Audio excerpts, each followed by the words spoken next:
पात्र में जल और दूध ले लीजिए। शुक्रवार का दिन।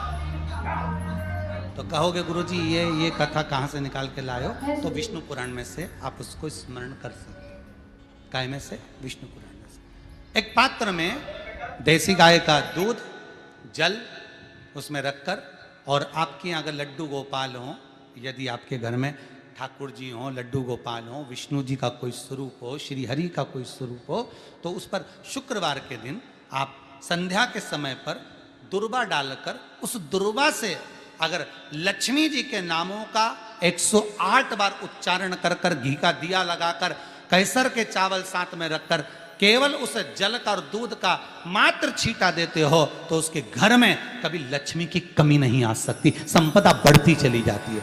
108 बार लक्ष्मी के नाम का मात्र उच्चारण कर लेने पर, भगवान विष्णु के चरणारविंद पर, भगवान विष्णु के चरणों पर केवल उस दुर्वा का, जल का, दूध का सींचन कर देने से भी लक्ष्मी की वृद्धि होती, लक्ष्मी देती है, दुर्वा बढ़ती है। और दुर्वा का एक बहुत सुंदर गुण है महाराज, बहुत सुंदर गुण है दुर्वा का। जहां पर उसके भीतर गांठ आती है ना, वहां से 2 रास्ते बना देती है। बोलो बनाती कि नहीं बनाती? कभी दुर्वा देखी होगी आपने? जहां गांठ आई वहां 2 रास्ते बनाएगी, फिर गांठ आई फिर 2 रास्ते बनाएगी, फिर गांठ आई फिर 2 रास्ते बनाएगी। दुर्वा का क्रम ऐसा है कि हम भगवान को दुर्वा क्यों देते हैं, उसका कारण यह है कि मान लो हे परमात्मा, हे शंभु, हे गणेश, हे प्रभु नारायण, अगर मान लो मेरा एक रास्ता चलते चलते गांठ पड़ जाए, एक रास्ता मेरा बंद हो जाए, तो वहां से मेरे दूसरे रास्ते खोल देना। इसलिए दुर्वा भगवान को समर्पित करी जाती है। दुर्वा को समर्पित करने का क्रम ही यही है कि मेरे मार्ग खुल जाए, मेरी राह खुल जाए, मेरा मार्ग चारों तरफ खुलता चले। दुर्वा नीचे की ओर चलते चलते मार्ग खोलती चली जाती है।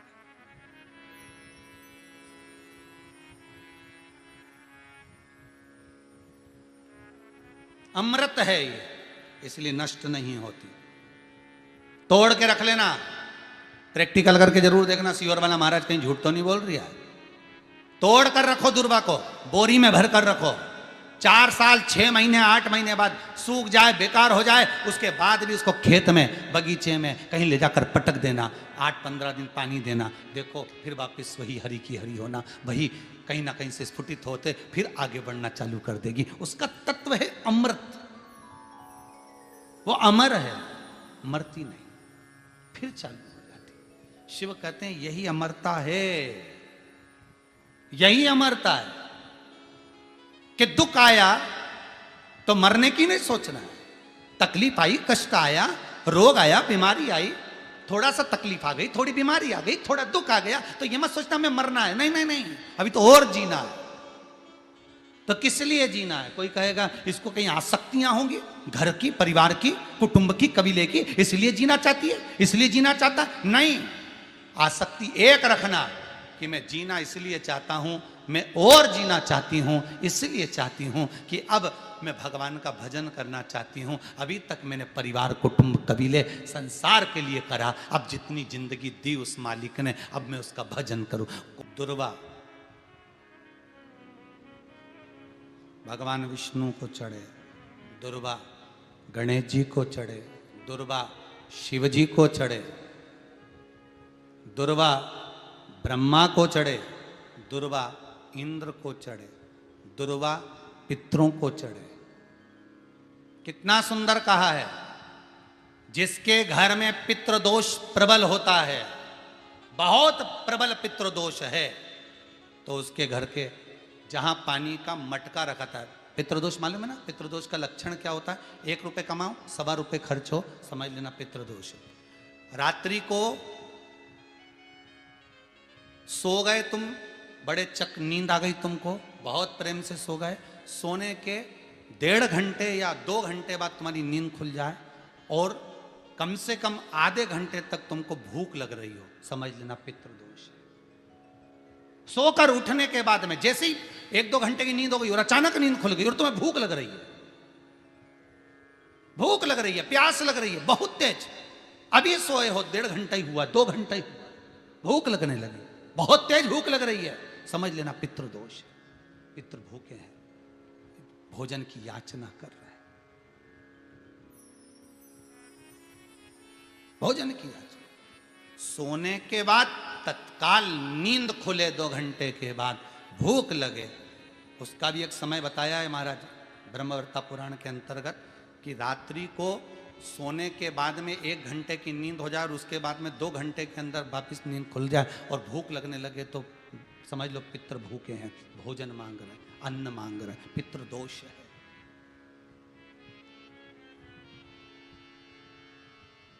पितृदोष का कुछ कुछ वर्णन किया गया है। घर में एक पात्र के चक्कर में, एक बेडशीट के चक्कर में, एक सामान के चक्कर में विवाद हो रहा है तो समझ लो पितृदोष है। 1 रुपया कमाया 1.25 खर्च हो रहा है, पितृदोष है।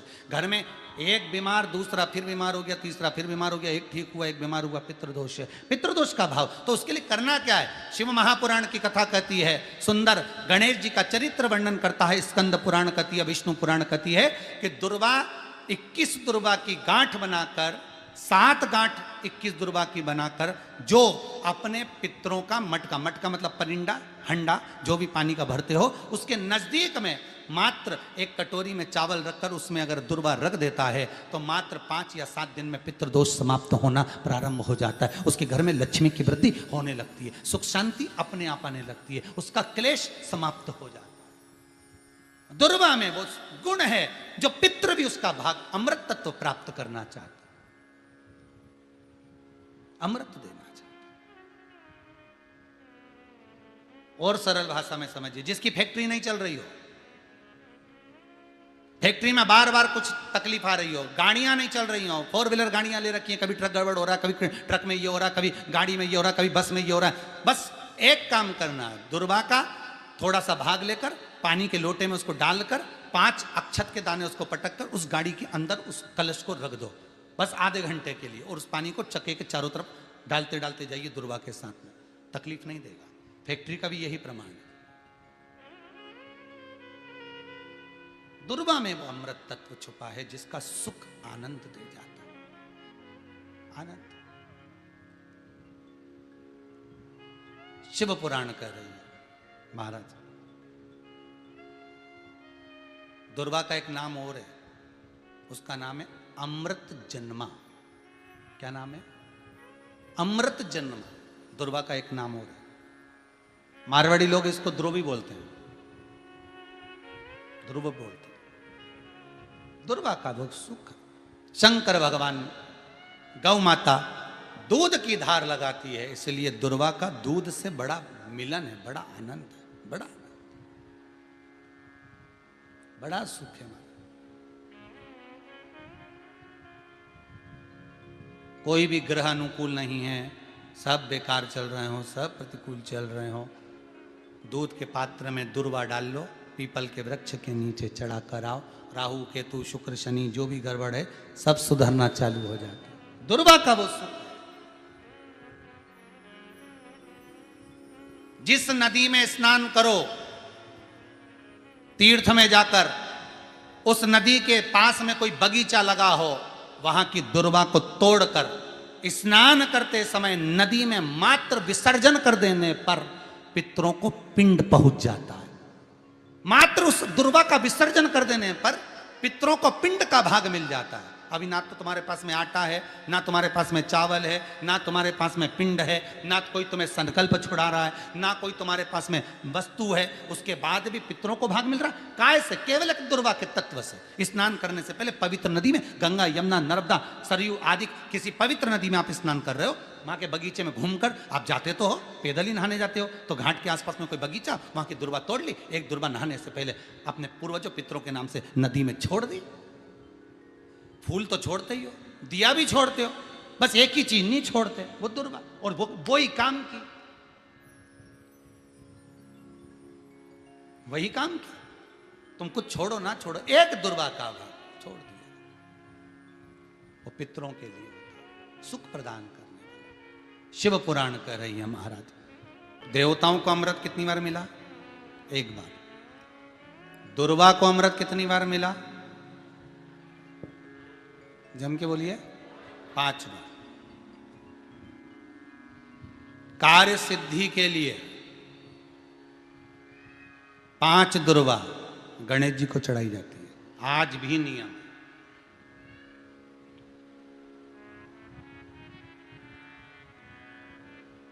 कभी आपको मौका मिला हो और आपने रावण संहिता पढ़ी हो। कौन सी संहिता? रावण संहिता। क्योंकि रावण शिव का उपासक था, भजन करने वाला था। शिव तांडव स्तोत्र आज भी लोग रावण का एक आनंद में पढ़ते। तो शिव का उपासक है रावण, शंकर का उपासक। विद्वान भी था, ज्ञानवान भी था। वो तो देवता के हाथ से मरना था उसको, इसलिए उसने मांगा ही यही था। जो मांगा वो मिला। तो रावण संहिता अगर किसी ने पढ़ी हो तो उसको मालूम होगा, रावण संहिता में 4 तरह के तिलक का महत्व बताया। कितने तिलक? 4। उन 4 तिलक में सर्वश्रेष्ठ तिलक रावण बताता है। एक तिलक सर्वश्रेष्ठ है, वो है दुर्वा। जो दुर्वा होती है, उस दुर्वा को जलाकर उसकी भस्म तैयार कर कर उसमें गाय का श्वेत गाय, कौन सी गाय? सफेद। उस गाय के शरीर पर कोई दाग ना, उसके शरीर पर पूर्ण तरह से श्वेत हो, ना लाल उसमें कोई धब्बा हो, ना काला धब्बा हो, ना कोई कलर हो, बस केवल श्वेत। रावण संहिता में 4 तरह के तिलक का प्रमाण दिया। तो एक तिलक रावण संहिता में वर्णन आया, एक तिलक का जो व्याख्यान वर्णन किया गया, उसमें दुर्वा को जलाकर राख कर कर भस्म बनाकर उसमें गाय का घी, देसी गाय का घी मिलाकर और उसका बिंदी, उसका तिलक मस्तक पर लगाकर या नैनों में सुरमा लगाकर जो व्यक्ति जिस किसी से मिले वो उसका हो जाता है। उस दुर्वा में इतना प्रबलता आ जाती है, अमृत तत्व जुड़ा हुआ है दुर्वा के। रावण संहिता में 4 तिलक बताएं, उसमें से सबसे 4 तिलक में अलग अलग, एक बेलपत्री की जड़ का तिलक है, एक आंकड़े की जड़ का तिलक है। रावण संहिता में 4 तिलकों का वर्णन है, उसमें मुख्य है सबसे ज्यादा।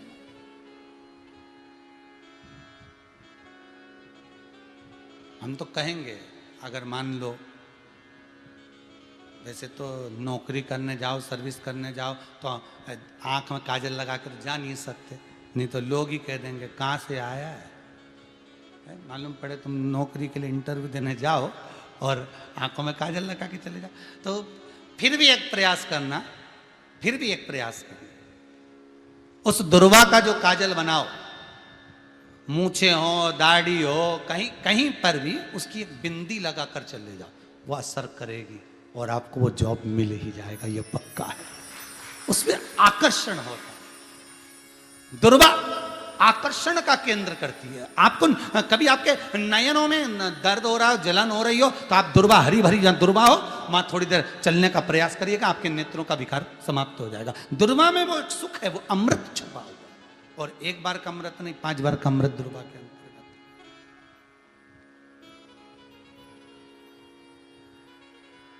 कौन से देवता हैं जिनके ऊपर दुर्वा का जल दूध में मिला हुआ छीटा जाए? श्वेत गाय के।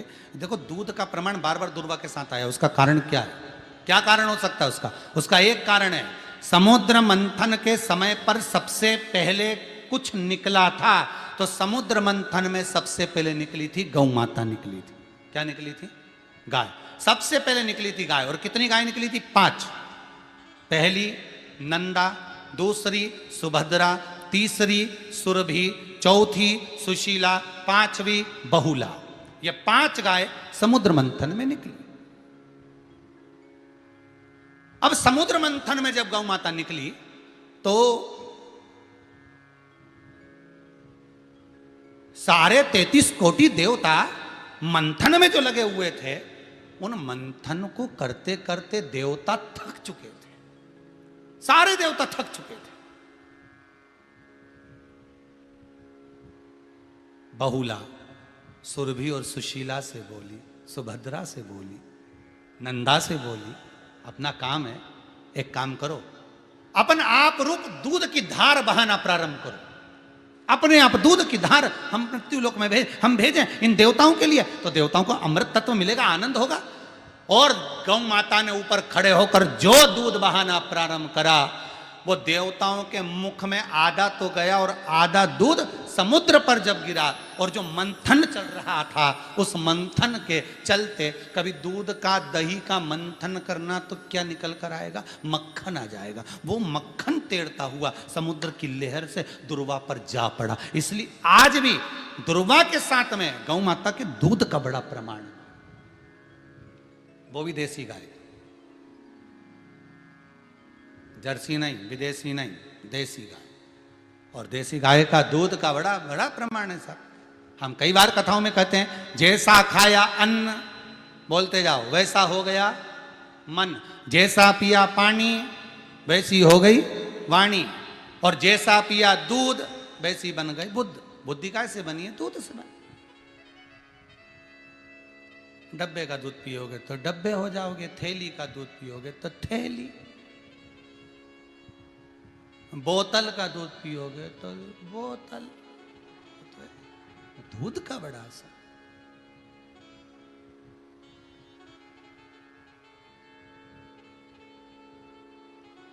गौ माता के दूध का पान। कहा, एक पात्र में जल और दूध ले लीजिए, शुक्रवार का दिन। तो कहोगे गुरुजी ये कथा कहाँ से निकाल के लाए हो? तो विष्णु पुराण में से आप उसको स्मरण कर सकते हो। काय में से? विष्णु पुराण में से। एक पात्र में देसी गाय का दूध, जल उसमें रखकर, और आपके अगर लड्डू गोपाल हो, यदि आपके घर में ठाकुर जी हो, लड्डू गोपाल हो, विष्णु जी का कोई स्वरूप हो, श्री हरि का कोई स्वरूप हो, तो उस पर शुक्रवार के दिन आप संध्या के समय पर दुर्वा डालकर, उस दुर्वा से अगर लक्ष्मी जी के नामों का 108 बार उच्चारण कर कर, घी का दिया लगाकर, कैसर के चावल साथ में रखकर, केवल उस जल का और दूध का मात्र छींटा देते हो, तो उसके घर में कभी लक्ष्मी की कमी नहीं आ सकती, संपदा बढ़ती चली जाती है। 108 बार लक्ष्मी के नाम का मात्र उच्चारण कर लेने पर, भगवान विष्णु के चरणारविंद पर, भगवान विष्णु के चरणों पर केवल उस दुर्वा का जल का दूध का सींचन कर देने से भी लक्ष्मी की वृद्धि होती, लक्ष्मी देती।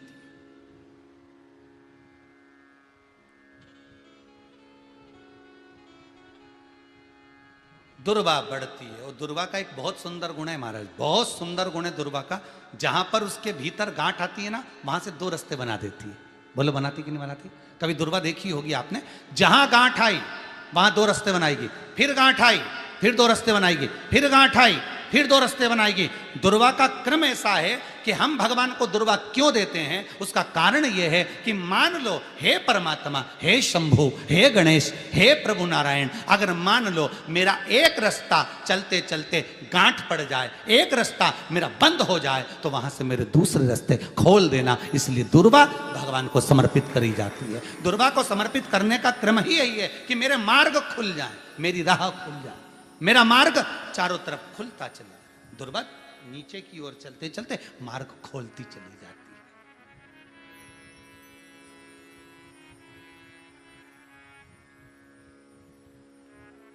अमृत है ये, इसलिए नष्ट नहीं होती। तोड़ के रख लेना, प्रैक्टिकल करके जरूर देखना, सीवर वाला महाराज कहीं झूठ तो नहीं बोल रही है। तोड़ कर रखो दुर्वा को, बोरी में भर कर रखो, 4 साल 6 महीने 8 महीने बाद सूख जाए, बेकार हो जाए, उसके बाद भी उसको खेत में, बगीचे में कहीं ले जाकर पटक देना, 8-15 दिन पानी देना, देखो फिर वापस वही हरी की हरी होना, वही कहीं ना कहीं से स्फुटित होते फिर आगे बढ़ना चालू कर देगी। उसका तत्व है अमृत, वो अमर है, मरती नहीं, फिर चालू हो जाती। शिव कहते हैं यही अमरता है, यही अमरता है कि दुख आया तो मरने की नहीं सोचना है। तकलीफ आई, कष्ट आया, रोग आया, बीमारी आई, थोड़ा सा तकलीफ आ गई, थोड़ी बीमारी आ गई, थोड़ा दुख आ गया, तो ये मत सोचना मैं मरना है। नहीं नहीं नहीं, अभी तो और जीना है। आया दरवाजे तक रोग, आया दरवाजे तक बीमारी, आया दुख दरवाजे तक, दुख क्यों ना आएगा? हमारे पूर्व का कर्म है तो दुख तो मिलना ही है। कोई महाराज जी तुमसे कह दे कि तुम्हें दुख ही नहीं आएगा, मैं बैठा हूं, तो महाराज जी से कहते ना तुम्हारे चरण कहां, हमें बता दो, क्योंकि दुख तो आएगा। जैसी करनी वैसी जो पूर्व में कर कर आए हो, भले आज तुम किसी को दुख नहीं दे रहे, भले आज तुम किसी को तकलीफ नहीं दे रहे, पर पूर्व का कर कर आए हो वो तो भोगना पड़ेगा। दो कारणों से मनुष्य का शरीर मिलता है, एक कर्म का भोग भोगने के लिए, दूसरा भगवान का भजन करने के लिए। भजन भी करो और दुख भी भोगो। जो मिला है किस्मत में, बड़े प्रेम से मिला, ना जाने क्यों मिला इतना दुख, उसका कारण होगा। वो कारण को ढूंढना बाद में, अपने को ढूंढने की जरूरत भी क्या, अपन तो भजन करो, भजन करोगे तो दुख कटेगा। मंदिर जाने से दुख नहीं कट रहा, दुख कैसे कट रहा है? मंत्र जपने से, नाम जपने से, राम कहने से, कृष्ण कहने से, शिव कहने से, भवानी कहने से। मंत्र जितना जपोगे उतना दुख कटता चले जाएगा, उतना दुख कटेगा।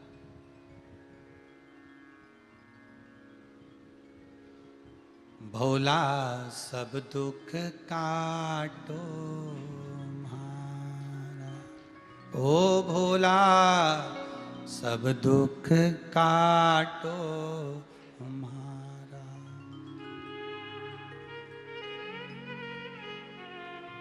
शिव शंकर जपूं तेरी माला, भोला। जैसे व्यक्ति का कोई काम नहीं हो रहा हो, बहुत दिन से लगे, बहुत समय से लगे, ये काम हो ही नहीं रहा, तो शंकर जी का नाम को उल्टा कर कर जपना चालू कर दो। नमः शिवाय ओम। आपको लगे कि आपके घर में शांति बिल्कुल नहीं है, क्लेश बहुत ज्यादा है, बहुत ज्यादा तकलीफ, हमारे घर में कुछ न कुछ जरा सी बात पर विवाद होता ही है, तो प्रयास करिएगा कि आप काली तिल थोड़ी सी, एक काली मिर्ची और 7 लौंग, क्या क्या तिल चीजें हैं, काली तिल, काली मिर्ची, 7 लौंग, केवल ये हथेली में रखकर अपना नाम और गोत्र बोलकर अपने दरवाजे से बाहर निकलकर किसी भी शंकर के मंदिर को समर्पित करिए। शिव पे नहीं चढ़ाने दें तो शंकर की चौखट पर रखें। महाराज, घर में कभी क्लेश नहीं होगा, बिल्कुल शांति, सहजता, प्रेम आपस।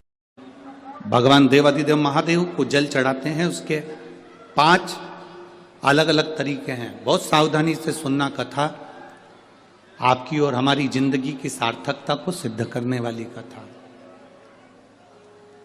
आज पंजाब की इस पवित्र भूमि पर अगर यह प्रसंग निकला है तो इसको आप अगर सुनेंगे तो आपका जीवन सार्थक होगा। शिव जी को 5 तरह से जल चढ़ाने का तरीका है। जैसे पंचामृत होता है, दूध, दही, शहद, घी, शक्कर, ये सब पंचामृत के अंतर्गत आते हैं, उसी तरह शंकर जी को 5 तरह से जल चढ़ाने का क्रम वर्णित किया गया। आप उसको समझेंगे, बहुत सावधानी से समझिएगा। पहला, जल लेकर आए, सीधे डायरेक्ट शंकर भगवान के शिवलिंग पर चढ़ा दिया, ये प्रथम जल का चढ़ाने का तरीका। दूसरा, जहां से पानी बहकर जाता है, जहां से जल बहकर जा रहा है, उसके ठीक विपरीत जल उत्तर में जा रहा है, आप दक्षिण में खड़े होंगे और दक्षिण में खड़े होकर उत्तर की ओर मुख करेंगे और शिव जी को जल समर्पित करेंगे। ये रोग मुक्ति करने वाला है और हमारे रोग पर हमें विजय प्रदान करने वाला है। ये जल चढ़ाने का तरीका। एक, सीधे मंदिर में गए, लोटा भर कर जल उठाया, शिव जी को चढ़ा दिया। दूसरा जल, जहां से पानी बहता है, शिव जी का चढ़ा हुआ जल जहां से बहकर जाता है, उसके ठीक विपरीत में शिव जी का जल इधर जा रहा है तो तुम यहां खड़े हो, तुम यहां बैठो, यहां मत बैठना, यहां मत बैठना, इधर बैठो। अगर रोग का निवारण है तो यहां बैठकर। तीसरा, अशोक सुंदरी से जल चढ़ाते चढ़ाते शिवलिंग तक लेकर जाना और शंकर भगवान के शिवलिंग पर पूर्ण जल समर्पित करना। यह तीसरा तरीका, यह कार्य की सिद्धता के लिए। हम जब किसी से आस न लगाकर परमात्मा से विनती करते हैं तो वो विनती करने का तरीका। तीसरा। चौथा, शिव जी पे चढ़ा हुआ जल 5 जगह पर समर्पित करना। गणेश जी, कार्तिकेय, अशोक सुंदरी, शिवलिंग और जलाधारी। ये चौथा क्रम है। जब जिस नारी का, जैसे मेरा नाम मोनिका है, मेरे पति का नाम संजय सिंह है, मैं दिल्ली स्वरूप नगर की निवासी हूं, मेरा फोन नंबर ये है। कहीं बैठी हैं? मैं बाबू को लाए हैं क्या? नहीं लाए? ठीक है, मैं प्रणाम करने के लिए लाई हूं। गुरुदेव बाबा बाबा है, बैठिए बहन। शिव तत्व है, एक जल चढ़ाने का तरीका। शिव जी को हम जो जल चढ़ाते हैं उसका एक तरीका भी हमारी जिंदगी में अगर हमने उसको स्मरण में रख लिया तो हमारी कार्य की सिद्धता को सिद्ध कर देता, हमें सफलता की ओर लेकर चले जाता है। सीधे जल चढ़ाना, दक्षिण में बैठकर उत्तर की ओर मुख कर कर जल चढ़ाना, अशोक सुंदरी से लेकर शिवलिंग तक जल चढ़ाना, 5 स्थान पर गणेश, कार्तिकेय, अशोक सुंदरी, जलाधारी, शिवलिंग पर जल चढ़ाना 5 स्थान पर, ये चौथे नंबर का। और 5वां जल समर्पित करना,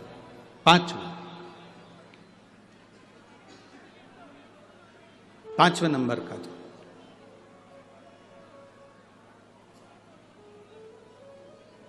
शिव जी को 5म नंबर का जो जल आता है, जो जलाधारी है, ऊपर जिसमें पानी भरा रहता है और नीचे एक एक बूंद टपकता रहता, जलाधारी में जल समर्पित कर कर उसी जल को बचाकर अशोक सुंदरी वाली जगह पर थोड़ा सा चढ़ाकर उसी में से जल शिवलिंग पर जब हम समर्पित करते हैं तो हम जिस कार्य के लिए जा रहे हैं वो कार्य सफल हो